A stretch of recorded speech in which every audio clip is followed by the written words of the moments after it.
હવે શનિ ધોળી દંતાની સમાજ દેવી પૂજકનો દીકરો પહેલાં ધોળીનો છોકરો દંતાની એ હવે શનિ ધોળીના નામથી બેને છપાઈ રહ્યો છે. એટલે કારણ અમારું ગ્રુપ જય વિહત જેને એ કરવું હોય એ કરી દો છો. કારણ બેને છપાઈ રહ્યો છું.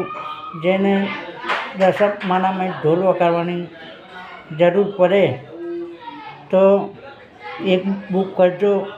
અમારા અનિલભાઈ દંતાની એમનો નંબર હું બેનરમાં છપાઈ રહ્યો છું અને મારું બેનર શનિ દંતાની જય વિહત ગ્રુપ.